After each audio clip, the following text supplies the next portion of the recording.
Well, good evening, everybody. Welcome to Thursday Night Nine.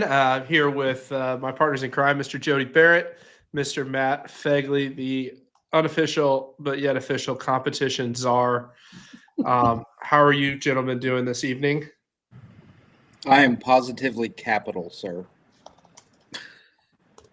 There you go. All right. I am East Coast based, so doing well. There you go. Well, 6 people just lost the prop bet of where you were in honor of the Super Bowl. So the They had chat's a 1 in 7 shot of getting it right. dang it. Right. So I thought he was in California still. No. But we'll try to make this less of a blowout than the Super Bowl. So I keep got this my going. Philly green on. I know. There you go. Jack Curry will be happy to hear that. His Eagles getting it done last week, obviously. But it's Thursday night, 9 topics about the APT. The most important thing is there is a race that started like 2 minutes and 30 seconds ago for the 120th spot at French Lick. There was one spot left when it opened, and I had 6 people had texted me about it. So I'm really curious what the positioning for that is going to be. Certainly interesting. All 4 of the signature majors selling out pretty quick this year. So that's Just go ahead and put me in for the last spot. Heck with all those other people. That would be awesome if it was April 1st. Any other time, I think it would be a problem. So I have the numbers. There you go. Last spot went to Chris Handy from Sparks, Reno, Nevada, Northern California member. Nice. There And we he go. did not email me today. So He saw it and went, "Oh wait." so I guess we're gonna have 6 on the wait list. So which is a really good shot of getting in. The tournament is in July. Some people, unfortunately, we frown upon this sort of thing. Paid the deposit to save their spot and haven't decided if they're actually going to go yet. So if you're waitlist position 1 through 10 at this point, you're in pretty good shape. So if you want to play, get on the waitlist. It is limited to 120. That's a full double T. But getting into, before we get into 9 topics, 5 minutes each, time for questions at the end. A little bit of banter in between. We're trying to keep it on pace. So Chris is, apparently our rangefinder now to keep us on pace to play, because that's going to solve the PGA Tour's issue. So he's got a new nickname, Rangefinder Chris. or Bushnell. There you go. His new nickname is Bushnell. I like it. With a beard, it could work.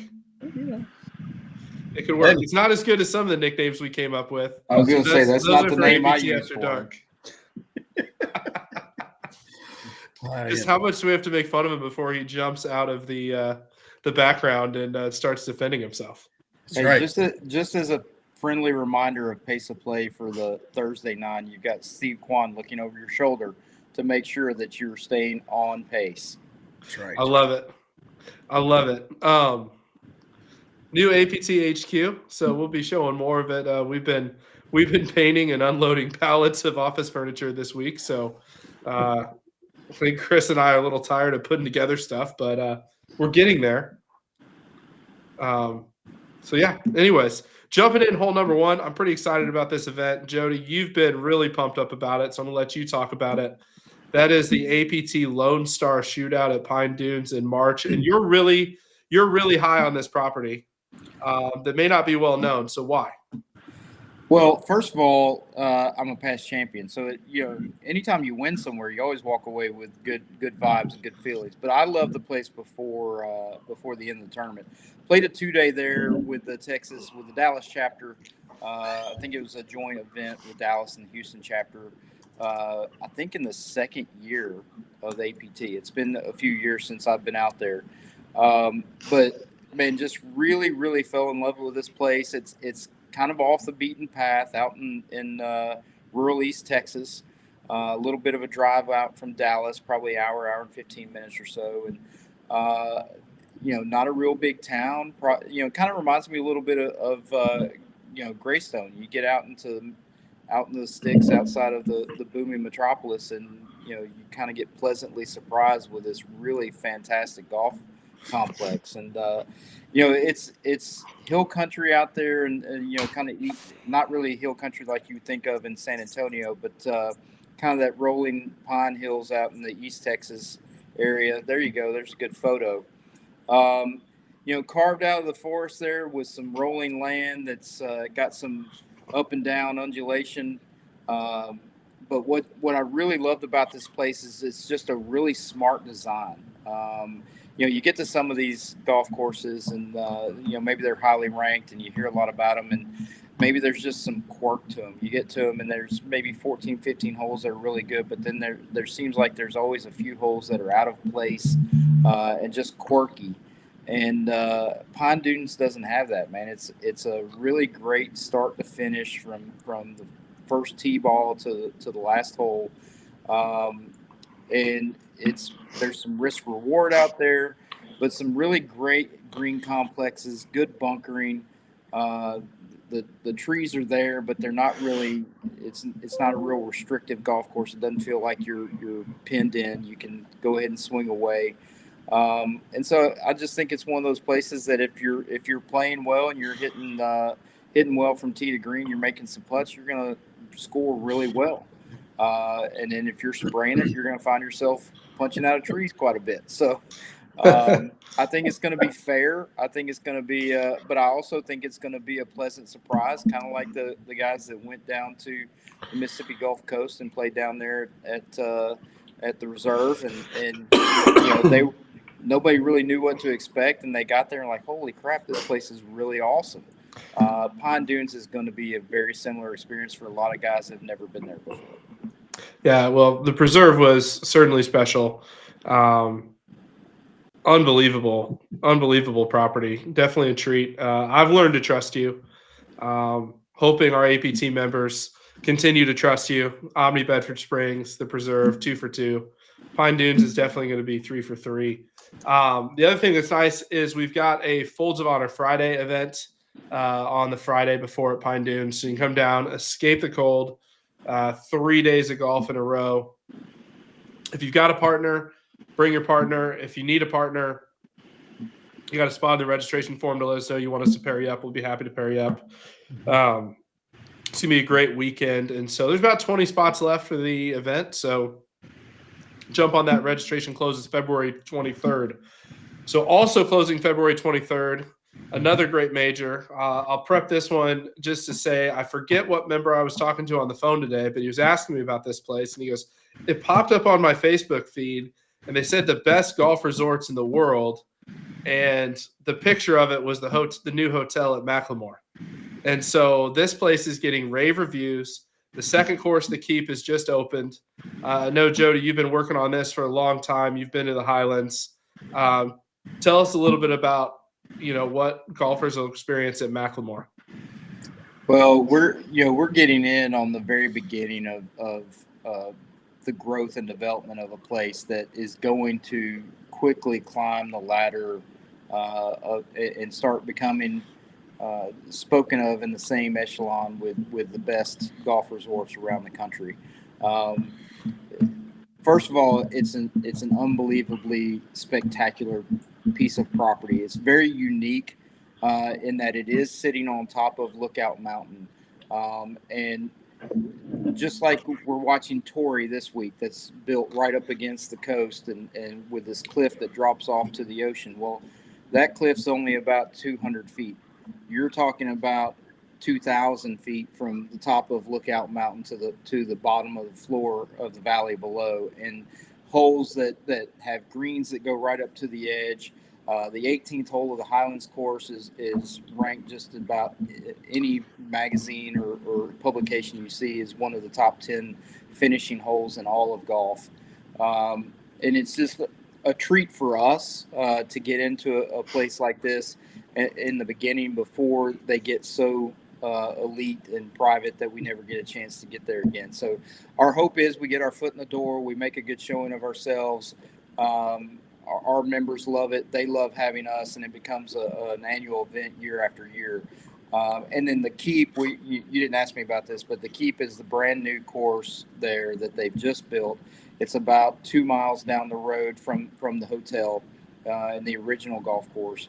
And what they've done is they found this kind of horseshoe canyon that curves around, that all looks down into the valley below. And there's 2 or 3 streams that all come to this one point. And they went in, they took all the trees out so you can see the valley below and these beautiful vistas off into the distance from just about anywhere on the golf course, and just built something from scratch. I was there on the property before as they were cutting trees. They still had all the big earth moving equipment. We had to drive in these old like Land Cruiser 4x4s that were all jacked up in order to get back in there.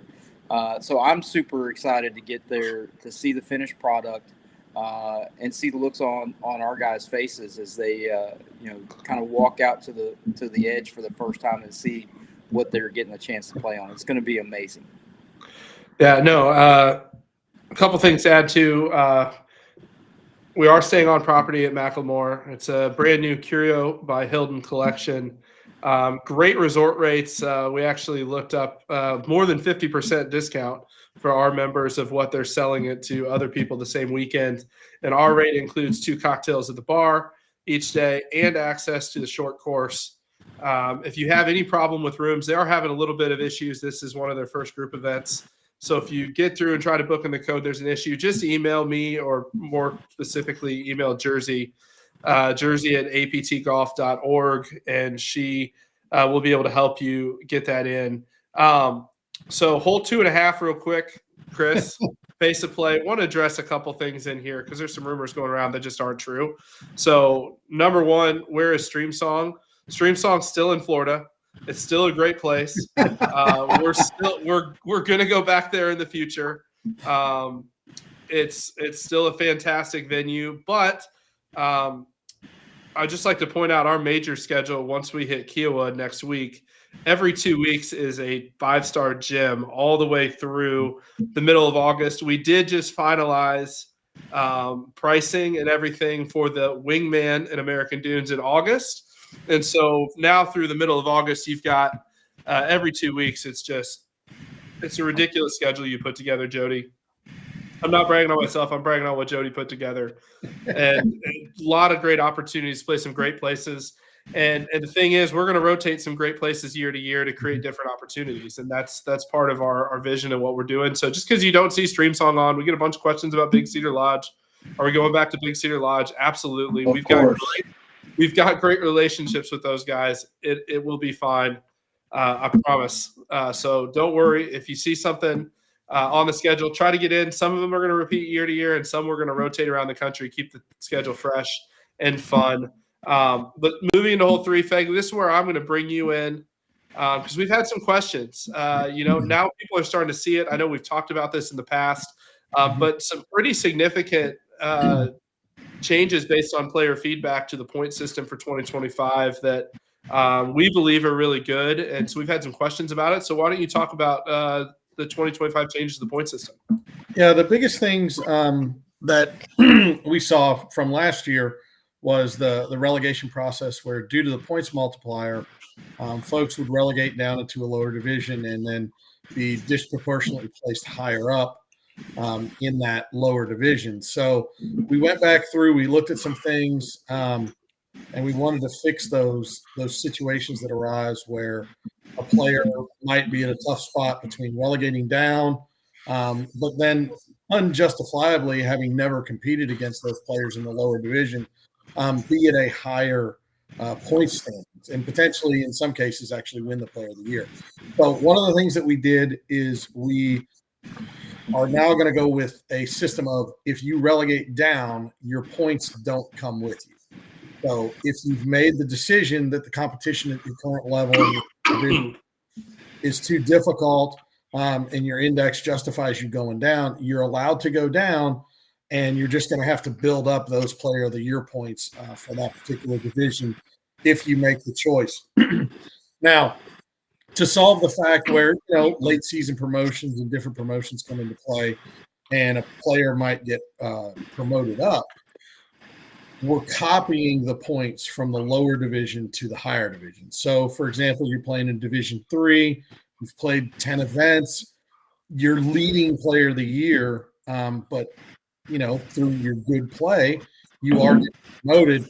Your points will stay with you in Division 3 as what we instituted last year as the marker rule, and they'll copy up to the better division, which generally, based on the points multiplier, will put you, in a reasonably competitive position, but shouldn't have you leading that next division. So, with that, the two big questions that I had is people started seeing multiple names in different divisions. They're like, why is Bob Smith in Division 3 and Division 4? Well, it's because they played in Division 4, had some points, and then got promoted to Division 3. So their points copied up. That's why it's potential that you will see multiple players' names in multiple divisions. So that's pretty much, I think, the high level about the points that changed this year. So, if there are any questions, obviously our good friend, the members manual, will have all those questions, and then you can reach out to me, your chapter owner, and we can go over any of the questions. Yeah, no, absolutely. I think to sum it up and make it really simple for everybody, you keep your points when you move up. So you get in a better division, you keep your points, we reward you for that. Although the points in your lower division are not worth as much as the points in the better division. But if you go down, you don't get to take your points with you down. But when we do move you up, we leave the points you earned in the division you earned them in. I love John Giblin's comment on YouTube. Said, as a brand new member, these changes made absolute perfect sense to me. Hopefully he's not just messing with us, and hopefully that's a serious comment. But we appreciate that. So lots to come. We're going to celebrate. We brought on a new chapter last year. We're going to do a little update with them. They've hit a milestone already. Their chapter is about as old as my daughter, which is pretty crazy, and they're already killing it on the APT. But stay tuned for that. We got a message from 2 Under first.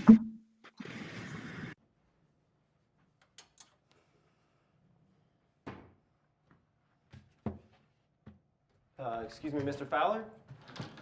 Aren't you forgetting something? Thanks, man.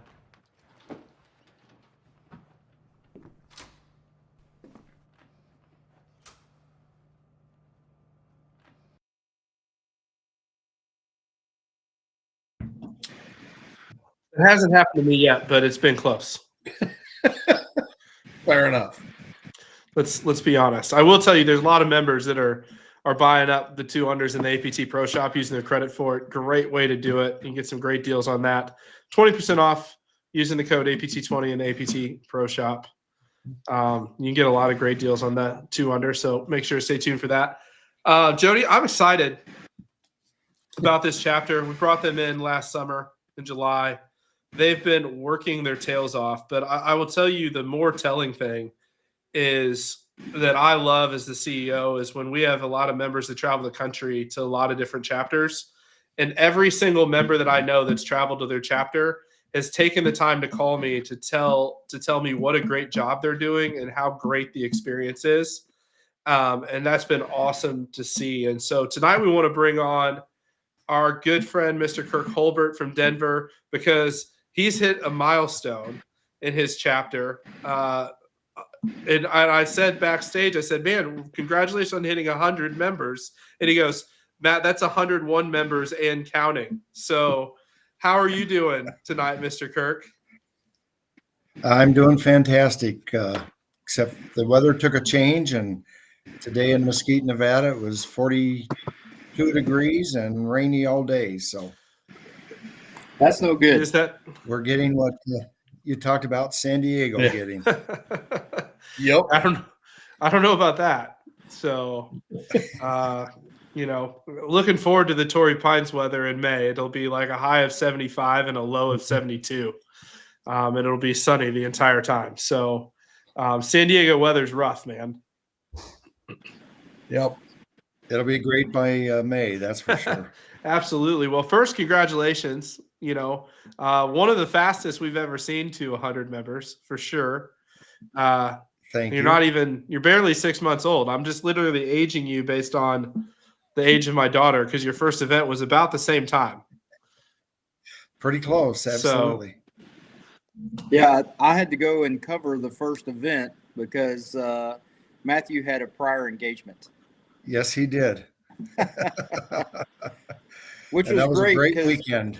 it was great. I had a great time meeting all the guys, but it was very dangerous sending me out as the IT guy to make sure that Kirk and everybody had everything in line. It was dangerous. We learned together that weekend. It was awesome. Yes, you taught us well. I did. And I caught the Cracker Jacks that were thrown from the press box at the Colorado Rockies game.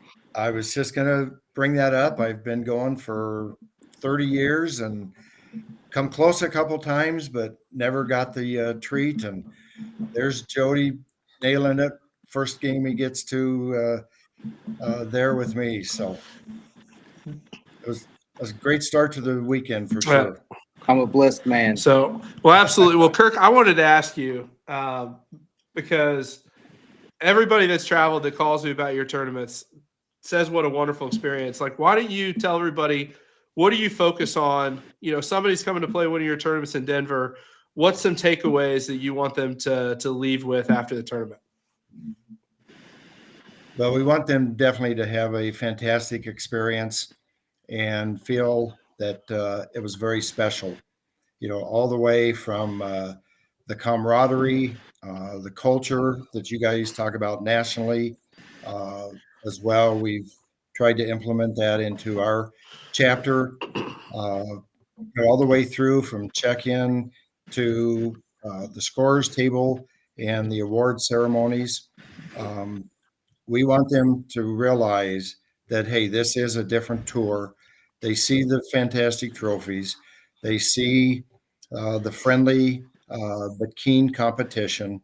And just overall, it's just a fantastic experience.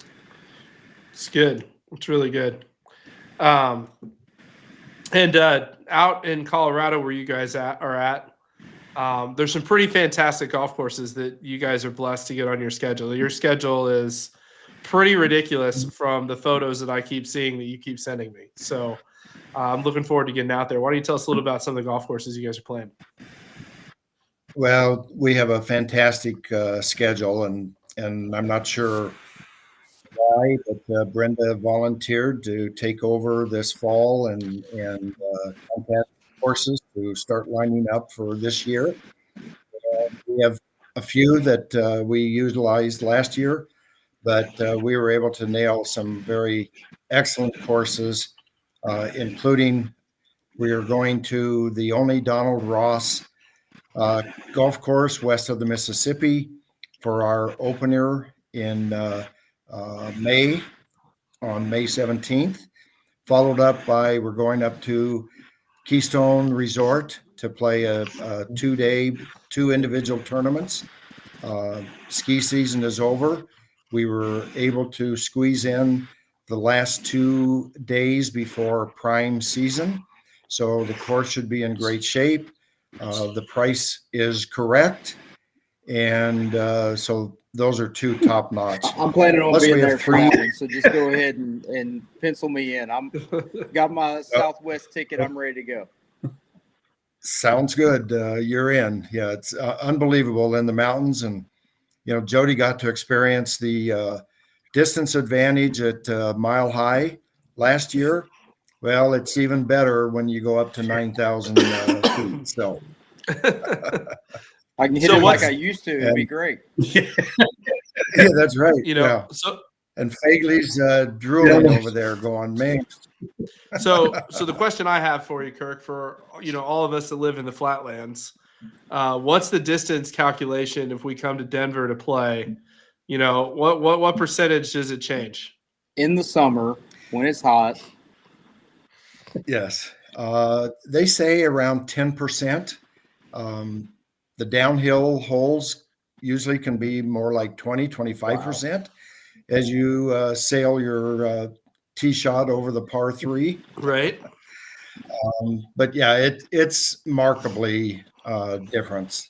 So, when I come to Myrtle Beach and this year at Reunion, I'm going to be missing that altitude like crazy. That's completely fair. And for us going to the mountains, we'll actually hit it as far as we think we do. So, Yeah, I don't That's right. often hit a 175-yard 9-iron, but when I do, it's downhill in a hurricane in Denver. yeah, exactly. No, and Yeah. I know. Back to the courses, we are definitely APT major qualified. Put a little plug in there, Jody. We've got TPC Colorado, we've got the Broadmoor, we've got tremendous courses where majors will be fantastic, and the commercial will end here. But I would love to see you come out for a Mile High major. Calls have already been made, sir. I assure you.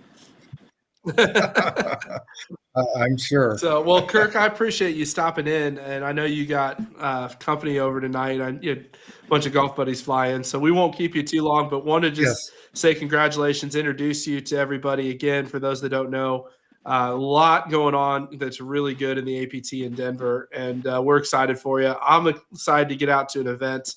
I know we're circling some in our calendar as well to try to get out this summer, and it's going to be really good. So thank you for all you do, and thanks for stopping by. Oh, absolutely. Thanks for having me, and thanks for the comments. And now I got to go find number 102. Tell the missus I said hello. Okay, will do. Absolutely. Thanks, guys. So awesome. Well, hey, I wanted to jump real quick because it's Denver member. Greg Otto put a great comment in here, Fegley, and it's about senior tees. The guys that are 60 that still hit it, he certainly qualifies. I've had a lot of good conversations with these guys. He's asking, he's that D2 guy going down to 3.5. He's like, well, should I go to D1 and play the senior tees, or do I play D2 in the open tees? We recommend I would play in D2. If your handicap's within 1.5 points of the low end of your division and you're playing the senior tees, I would play the open tees. Unless you want to get promoted.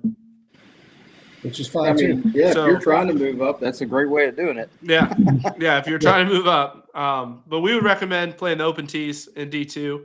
If you can handle the distance, you'll do better from those tees in D2. Or you can move up into D. I mean, we always want more blood in D1, Fegley. Yep. Absolutely. Always want I mean, more blood in D1. But I need all um, I need all the help I can get from you real golfers. That's In right. the pot, baby. so More But, ability to finish outside of the last place guy. But no, the other good thing about that is if you do decide to stay in your current division and give up the senior team, it's a halfway step, right? It gives you that opportunity to get accustomed to that distance, so that if you do play well, and your index does go to that D1 level, you're already accustomed to that different distance that you play. So, yeah. There we go. So that was our stop at the beer cart. Yeah. Between hole 4 and 5, that's pretty normal. So we're getting back on track. Hole 5. Chris is yelling at us. We'll fly through hole 5. The one thing I will say as we're leaving the beer cart is understanding that if you take the senior tees, there's a distance advantage, but a handicap disadvantage. And so the reason for that is by design, and that is it's in your best interest if you don't need the advantage to take it. The advantage there to help make people that are competitive that have lost distance. It's not there to just go wax a field. So We don't want you to linger about and just beat up on everybody if you don't need it. And your index will show that really quick. yeah. Chris just said when utilizing the Bev cart, place your order, hit your shot, then pay for it. That's pretty much what we did. We're on to hole 5. We're teeing it up. Pegs in the ground. So hole 5, we had Lance on from Universal Retirement. You're going to see him a lot. We love Lance. Lance is helping our APT staff maximize our retirement savings, but he's also helping a lot of APT members from across the country. We've got a lot of phone calls from guys the last couple of months that Lance has helped. They're doing great things. They're an educational-based company, meaning he doesn't have to sell anything. He gets paid off of the marketing budget of other things, so it's not a fee-based program for you.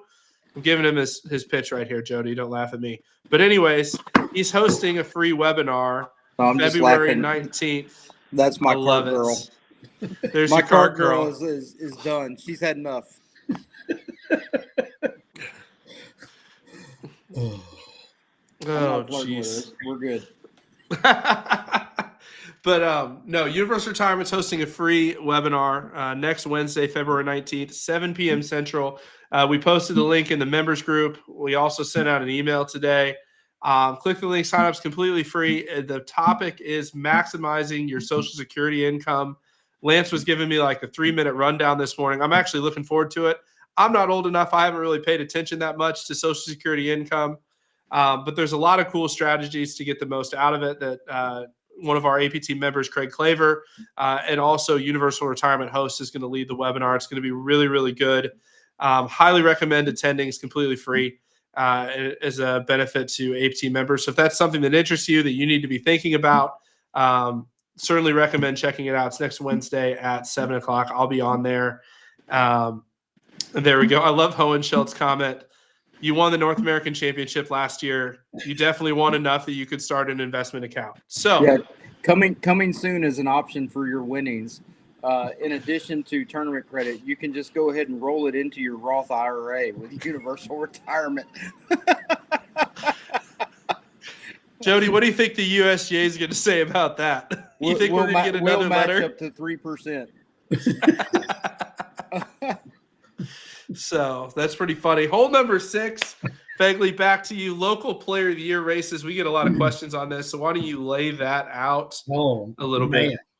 All right. So the thing is, for your local, the number of events that are used for the different Player of the Year races. For the local Player of the Year, it is, and of course, I was going to the manual, and where the heck is it? It is 8 regular events, 2 elevated events, and your 1 local finals, which I really hope I got it right off of memory. You did. Okay, sweet. So those local events are the standard of the APT, right? It's your single day events in your local chapters.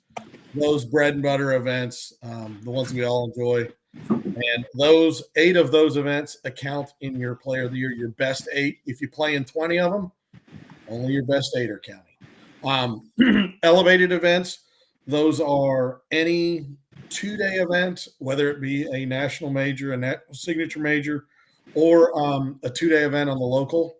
In addition, local chapters that just stick with that 1-day model will have elevated 1-day events.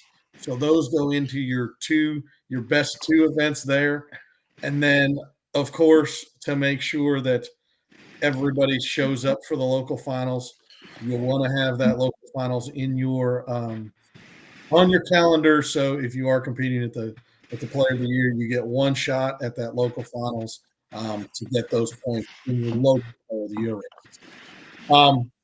As far as National Player of the Year, again, it changes a little bit because what are we looking for? We're not necessarily looking for the best or the person who gained the most points in their local chapters. It's who did well at the national events. So the breakdown there is you get 2 local events. So your best 2 local events will count. You get 1 elevated event, which is your elevated majors, your local 2-day tournaments, or a elevated 1-day tournament, and then 3 national majors, and then 1 local finals. That goes into that. Now, if you are chasing this National Player of the Year and you want to try to play in multiple local finals, depending on the local chapter, it is possible to do so. Again, those points are only for National Player of the Year and will not revert back to your local chapter. So, And don't forget the North American Championship and the Senior North American Championship goes in that. correct. Good That's point. a big one because you want to win National Player of the Year, you better bring it at the North American Championship. There you go. There's Player of the Year races. We're going to talk North American Championship coming up, which is going to be fun. But first, we've got a message from, I'm not sure who Chris has the commercial, but stay tuned. We'll be right back.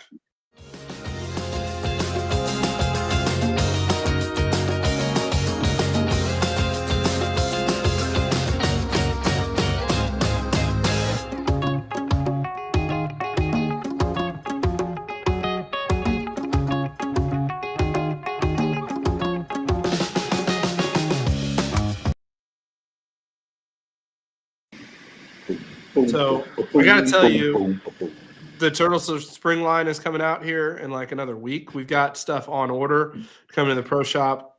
I'm pretty excited about it. They fixed the collar. The collars are great. They've trimmed up the cut of the shirts. They look fantastic. A lot of cool new designs. So stay tuned. Some great Turtles and stuff. Come to the pro shop. And as a sponsor, they give a code to get $50 off Turtles and Polos, which makes them a great deal. So that being said, 2025, I almost said 2024. 2025 North American Championship is coming up here pretty quick in September. I'm pretty excited about it. Hosted at Reunion Resort in Orlando, Florida. Jody, you heard a lot of feedback from the players that were down there for the APT Winter Shootout. And I got to be honest, it was a gutsy call to put a major in January where have known for 6 months you're going to announce the North American Championship, because we knew in Streamsong. Like, we pulled into Streamsong, we skipped over the day before and went over and hung out at Reunion, and we're super impressed with it. So we've known for a really long time where the North American Championship was going to be. Right. But players loved it in January. And when we played it in January, it better not have sucked, or we would have been in bad shape. And thankfully, it did not. It did not suck. It was a lot of things, but sucking was not one of them.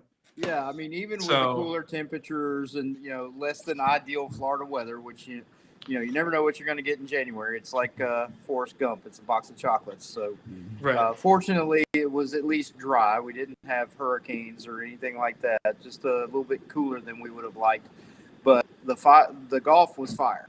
No, the greens were lit. The greens were rolling anywhere from 12 to 14. It was the first day, especially, or at least Friday and Saturday round. I think they may have had some difficult pin placements, and then Saturday or Sunday at least things kind of got a little bit more green lighted, and we got some pins that guys could get to. We made a little adjustments on some tees, and Sunday we got some really good competitive scores and a lot of smiling faces, people coming in for that final round. So it was fun to watch. The resort itself, as far as the off golf course amenities, are fantastic, and everything being right there, centrally located, kind of takes us back to the feel that we had in Pinehurst that first year, where everything was right there in one central location, one hotel. All the golf courses really, right within even walking distance or a short little shuttle ride out there. So, looking forward to having that same feel again this time, and it's going to give us a little bit more flexibility, I think, for creating some extracurricular activities away from the golf course after the rounds are over. Yeah, no, absolutely. It's going to be really good. And one of the nice things Tim put in the chat, everybody asked, is there a rooming requirement at Reunion Resort? No. We do have some great rates on rooming. We had some great rates in January. People took care. They have a ton of 3-bedroom units, which is great. Get a couple of your buddies. You can sleep easily 5 or 6 people in there and save a ton of money. But we are staying on site as well for the Senior North American Championship, which is going to be pretty much a carbon copy of the North American Championship in value. I know one of the things we talked about last year, we tried to put the Senior North American Championship at a little bit cheaper price point, pull out a couple of the amenities, and everybody was like, well, where was this party? And, there's more swag at the North American. So we're listening to our players. It's going to be the only difference is going to be one is 36 holes, one is 54 holes. The Senior North American Championship will be contested on the Palmer and the Watson course, which are both right there at the Reunion Resort Clubhouse. Super easy. So if you guys are coming down, you can stay at the same place. You've got Reunion Resort right there. I know, Jody, we went to the steakhouse, which was phenomenal. The restaurant over at the Nicholas Clubhouse was really, really good. We had food over there a few nights. The little sushi bar and the great lobby staff too. great. All the people that we dealt with there were the golf course staff, the food staff. It's a resort that knows that they're there to make sure people have a good time, and They were great for us to work with, and I think they're really, really excited about having us there for this event. Yeah, no, absolutely. And you get off property within 5 minutes. You can get over into Champions Gate. The Champions Gate area now has got Miller's Ale House between there. There's a Forge Garage, which is one of Chris's favorite spots to stop. There's every chain steakhouse you can think of, Olive Garden, all of that food. You kind of get a little bit of everything. Everybody can stay close on site. It's just going to be a great time. And a Already couple of golf registration. courses over there too. A couple of golf courses over there that are really good. Yep. That are really, really good. So, yeah, we're not talking about those yet. Fourth course for the North American to be announced. Chris is trying to move us on. Hold on, Chris. We're still talking about the NAC. This is a par 5. We're good. Wow. So I'm lining up my putt again, using my rangefinder. Bushnell, calm down. So, goodness gracious. No, but lots of good stuff going to be going on at the North American Championship. Lots of things around. It's going to be easy. Registration for our priority exempt players is going to open on July 10th. Registration is going to open to all APT members on August 1st. And I will tell you, it will behoove you to sign up early because we have something special planned since this is our 5th year. For the first X number of people, we'll announce it that sign up. But you want to hit that register button early because you're going to get a lot more cool stuff if you do so. So there you go. Jody, stop flirting with the new cart girl. And we're moving to hole 8. So we're going to the relegation process, which let's go back to the competition czar. Oh, just every time. Anybody want cat butt in their screen? Exactly. Every time it rolls over to me, it's like I've got to deal with Jody petting the dog, petting the cat. It's like, oh man. As long as I don't start petting the wife on camera, we're fine. That's right. That would definitely that would change our rating.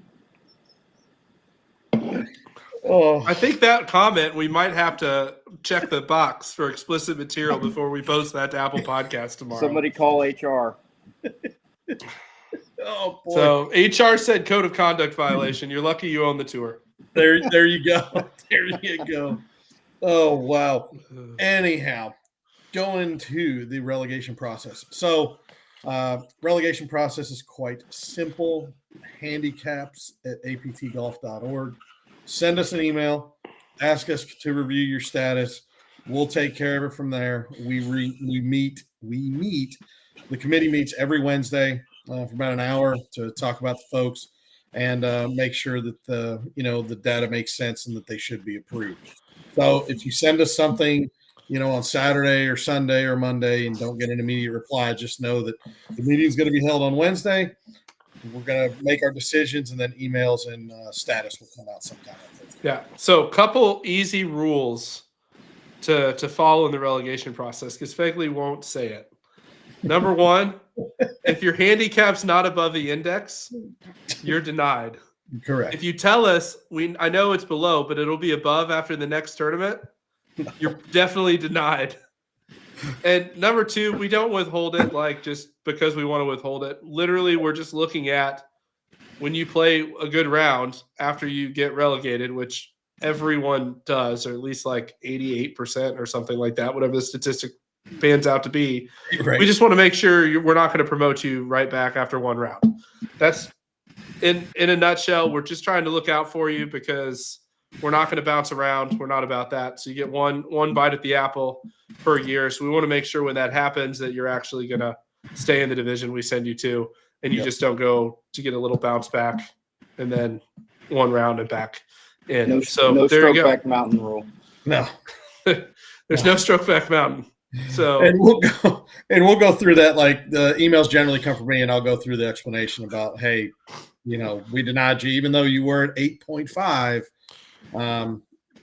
You don't have the stats that make sense for you to relegate because a reasonably good score will get you promoted right back. So, yeah, that's that.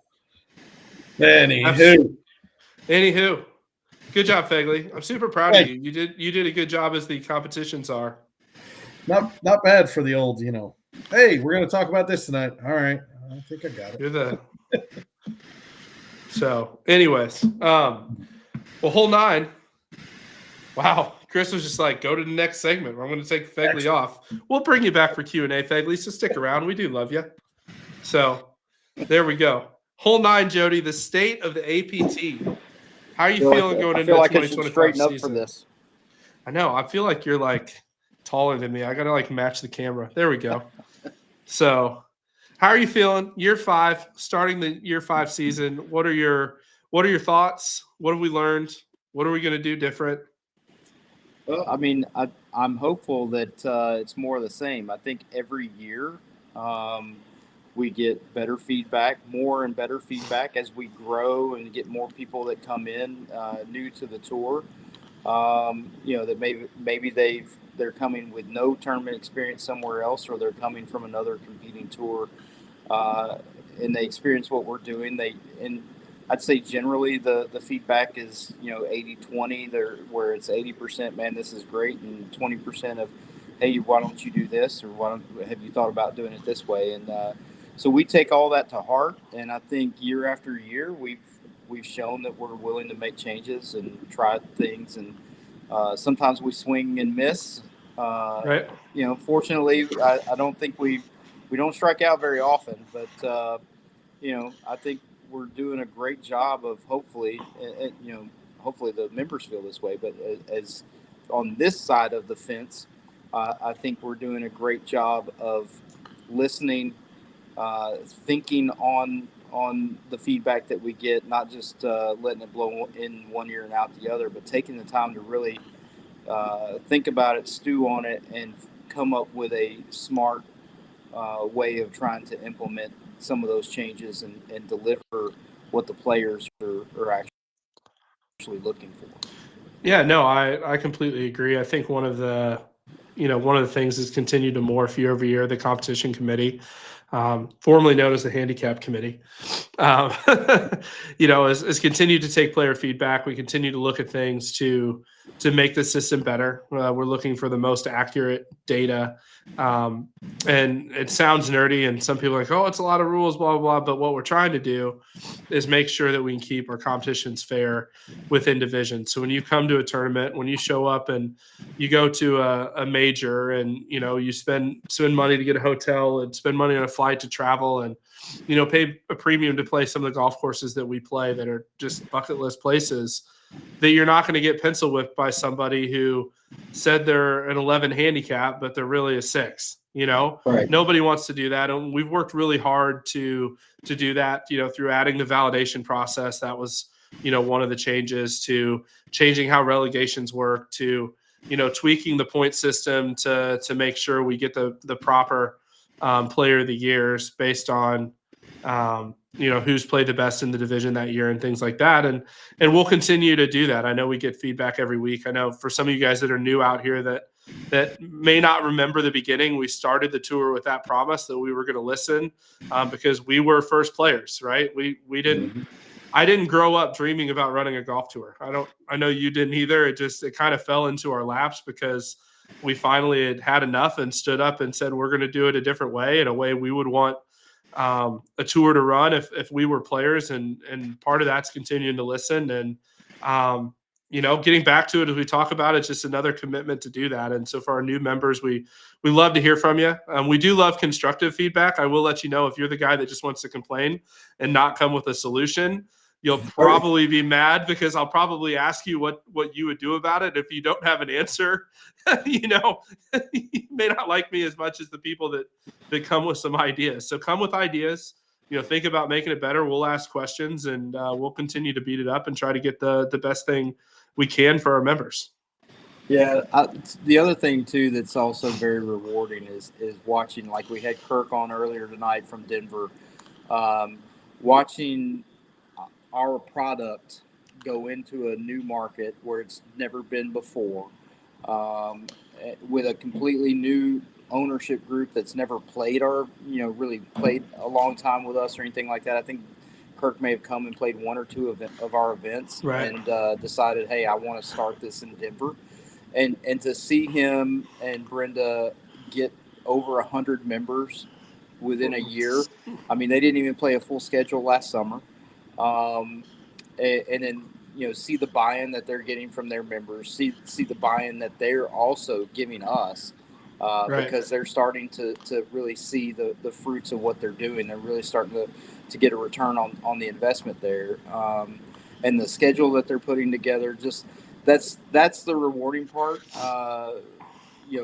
Seeing new faces, new members, and new cities kind of take to it and really enjoy what it is that we're trying to accomplish, and then they buy in and tell more people, and that's what leads to the next city and the next area and the next tour. It kind of feeds on itself. So excited about that part.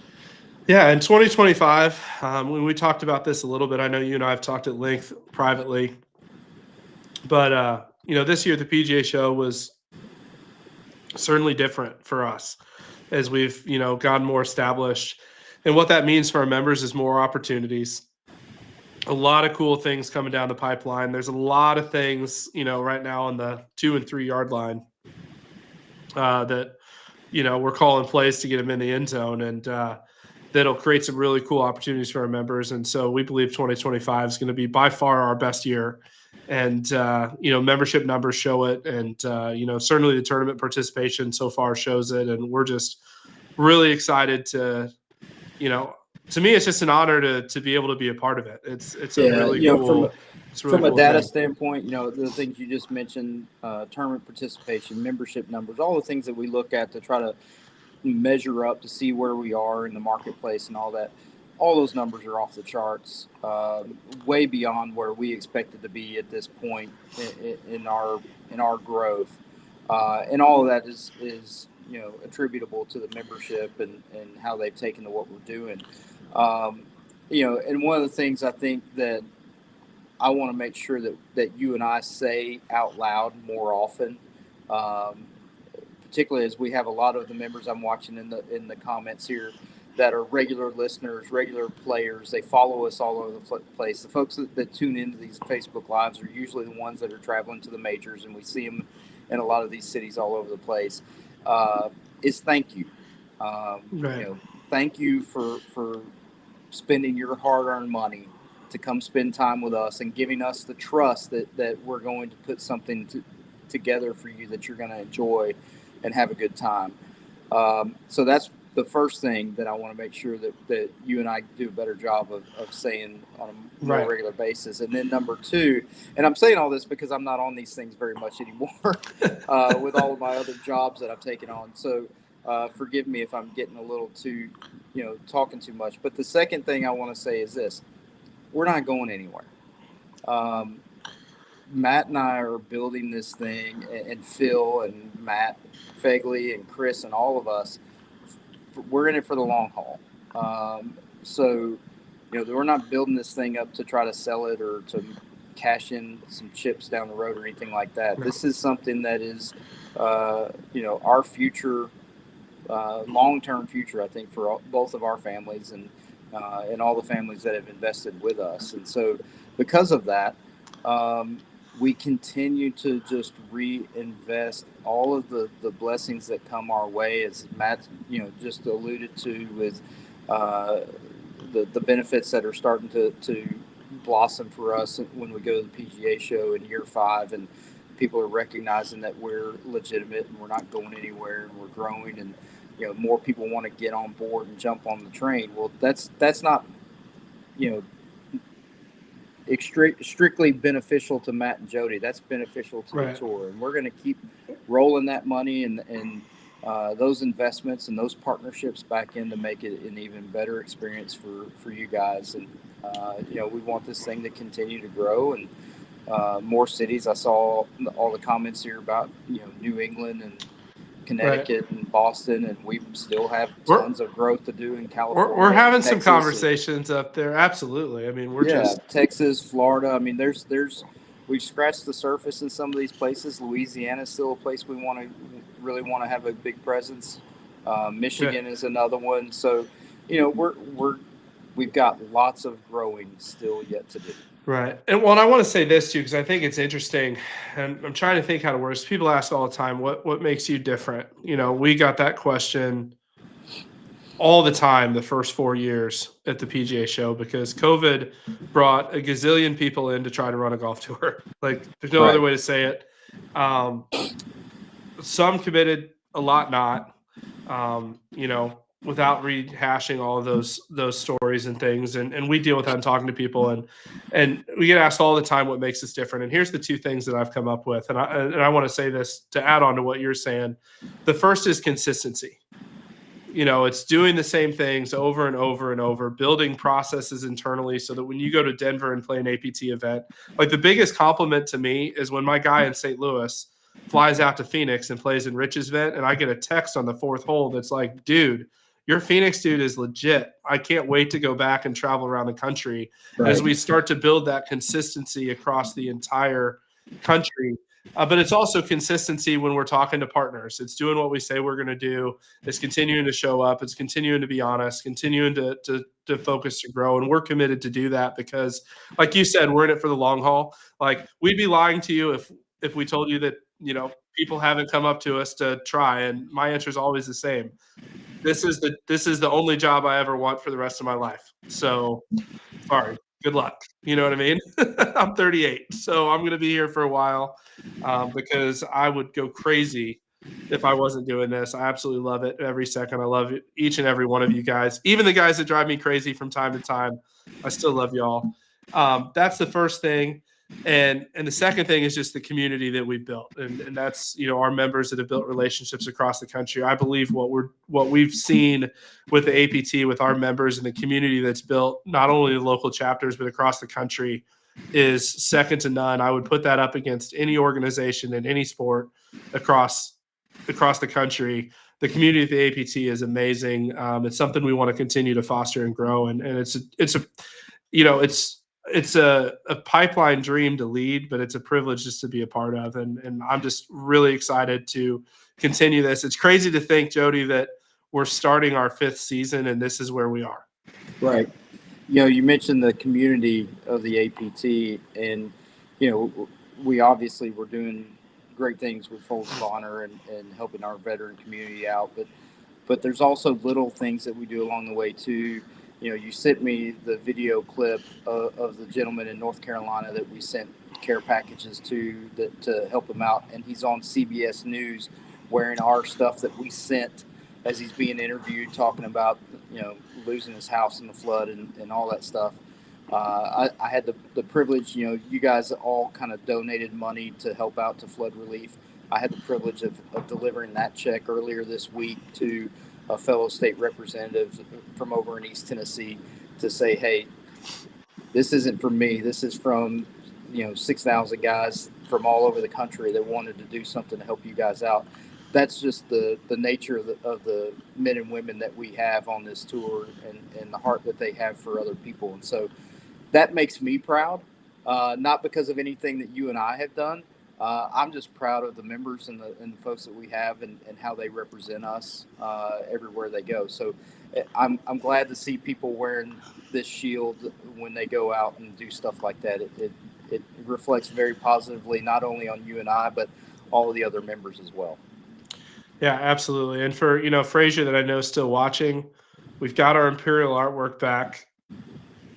We've got the meeting to order a bunch of stuff tomorrow. And have we done, and I know, look, I've said all the mushy stuff now, so now I'm going to go back to being the smart aleck that I normally am. Do we have a Papa Steve mock-up yet for a logo? No, we don't have a Papa Steve mock-up And yet. why but not?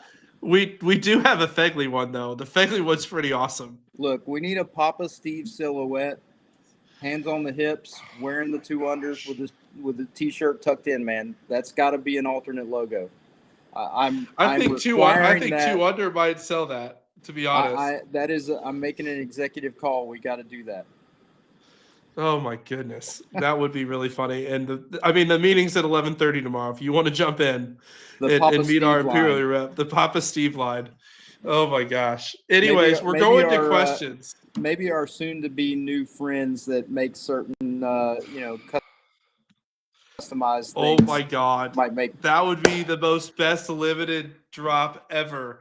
Yes. Yes. But anyways, we got to bring Fegley on. We got to get to some question and answers because I got the notification that Papa Steve was watching like 10 minutes ago. So That's awesome. I'm probably getting a phone call about it. Oh, that's so good. I can't wait. Jody, that was great. I want the first one.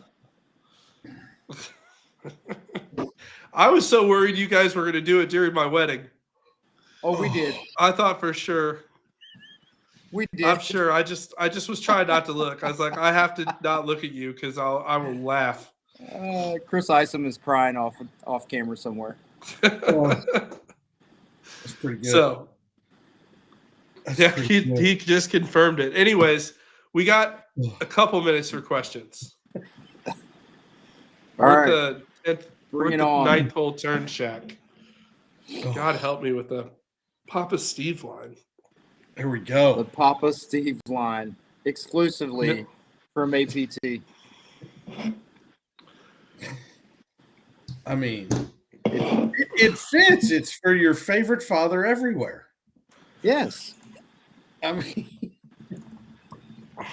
Everybody loves Papa Steve. Let's just be honest. Dude, Father's Day tea gift. oh my God. Papa Steve.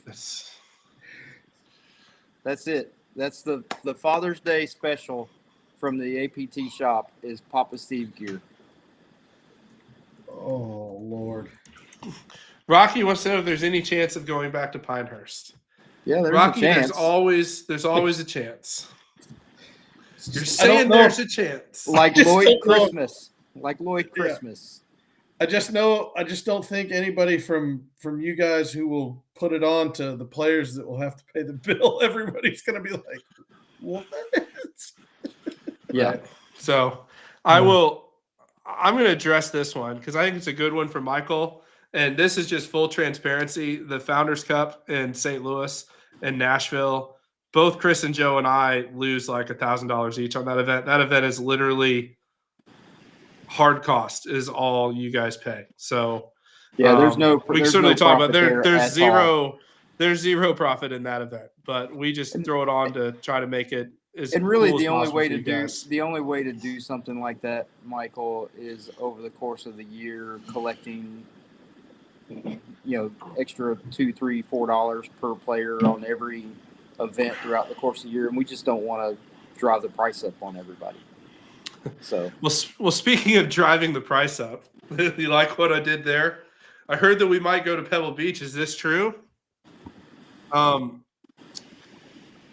Let's just say I couldn't give a Caroline Levitt answer on that right now, but I would just have to go back to saying I can neither confirm nor deny that. But stay tuned. Oh boy. there, eventually, yes, we'll probably go there.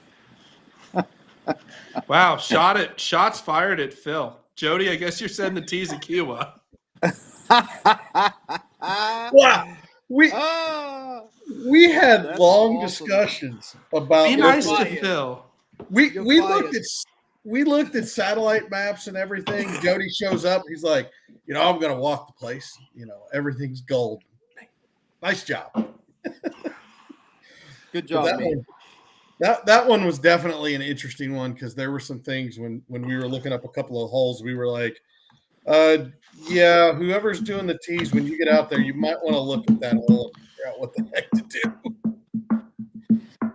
Look, I think that's one of the things about tee setup, and we can talk about this for a few minutes. That you can only do so much pre-tournament prep looking on paper until you Correct. get there and see what's going on. And it's not just the golf course itself. It's not just a hole with a forced carry. You also have to factor in the weather, the conditions of the turf, what's happened the 2 weeks prior to. So, Mississippi is no different. So we had a course set up on paper based on the scorecard yardages and whatnot. And then we get there and they had 10 inches of snow just 10 days before we got there. So there were some soft parts of the golf course and some mud balls. So we moved things up a little bit there, made it a little bit easier for some of the shorter hitters to not be hitting hybrids into every green. And, the response was great. So you do have to have a little bit of flexibility, but you have to build in enough time ahead on the Friday before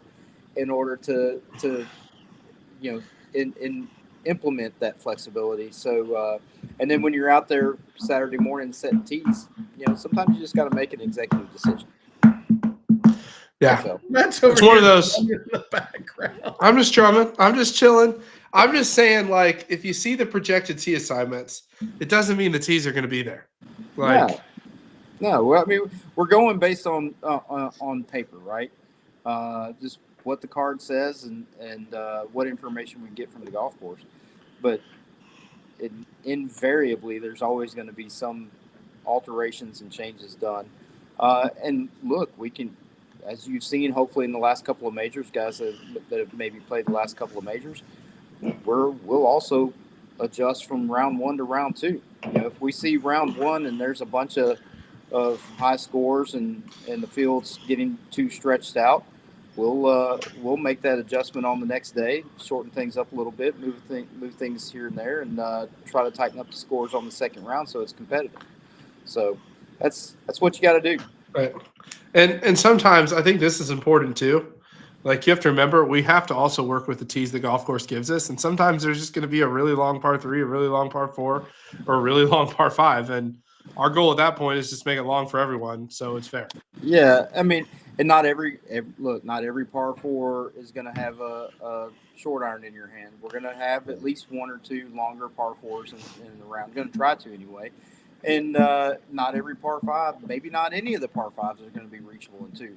Honestly, and here's a little full disclosure for the people that are still watching. This is Jody Barrett ideology on setting tees. I love it. I don't like setting the par 5s up short because it slows pace of play. If I make 3 of the 4 par 5s under 500 yards or 520 or less, then all y'all are going to do is sit there in the fairway waiting to go for it in 2 before you fat it away and have to go hit your third shot. It just slows things down. So I would much rather make the par 5s true par 5s where you have to hit 3 shots because it keeps you matriculating down the hole and allows the people behind you to continue to play, and it speeds up pace of play. So, yeah, I get it. You guys want to have a hybrid or a 4-iron in your hand into a par 5. I may try to give you one of those or 2, one of those a round, but I'm not going to give you 4. It's just going to slow things down. Yep. That's me. So if I'm setting tees, you can expect that. If Phil's setting tees, you can expect 475-yard par 5s. So he can get there in 2 or 3. Right. 3. Right. But that goes back to, Alderucci did, he did have a question. He's like, well, that'd be a drivable par 4. And it's like, well, that's part of the problem is because it does come down to that pace of play situation where that just. Well, we did that on Sunday at Mississippi. Okay. 17, I moved the tee boxes around a little bit, gave the D1 and D2 guys a shot at it. There was one hole on the front 9 as well that I shortened up. I take that back. Number 11. So number 11 and 17, I shortened both those tees up, but also lengthened a couple of holes so it all evened out. And so, again, if you're going to move things around, you're going to have some give and take. Some holes are going to be a little bit easier. Some holes maybe play a little bit longer. Yeah.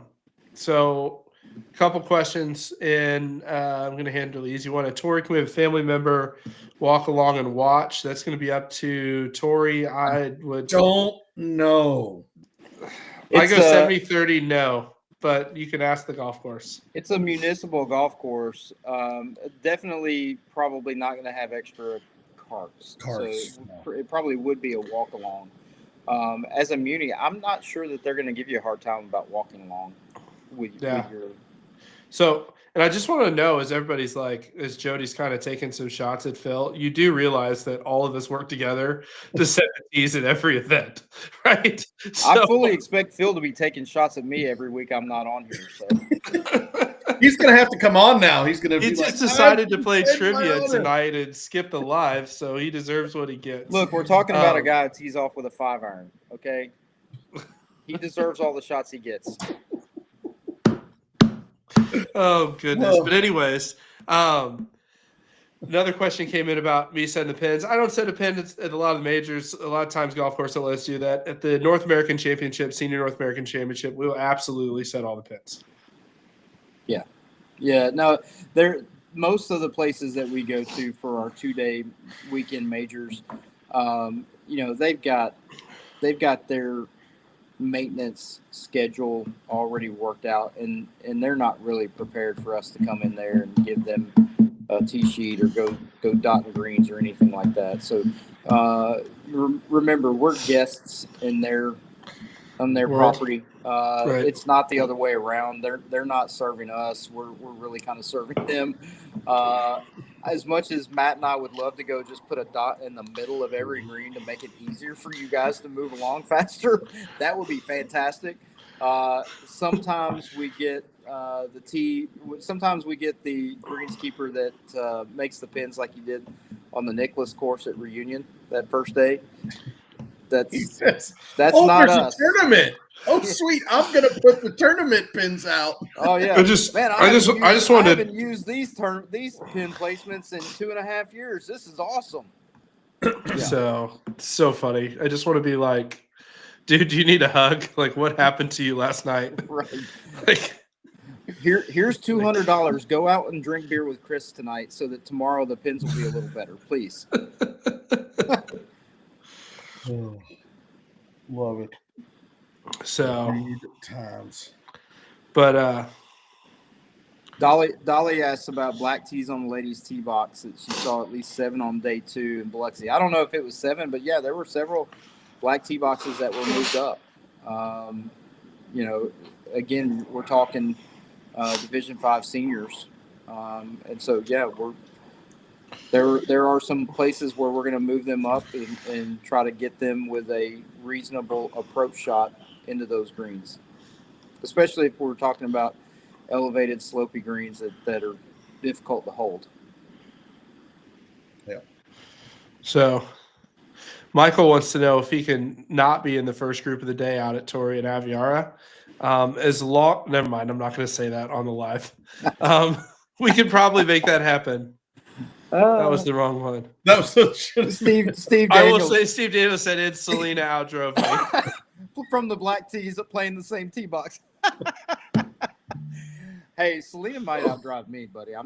I wouldn't feel bad about that. She hits the ball.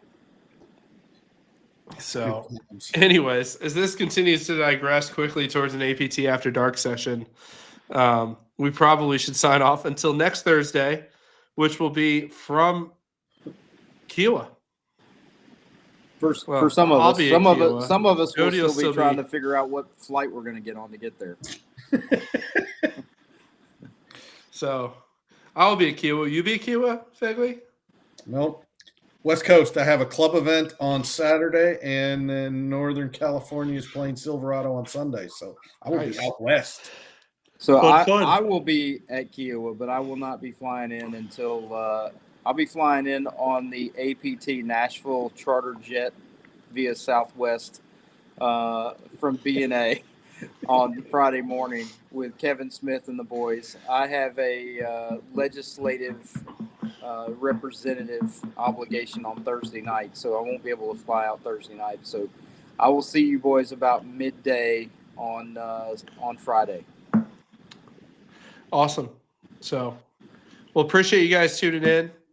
Jody, it's always good to see you. Exactly. It's always good to have Jody around. Absolutely. And next week, we'll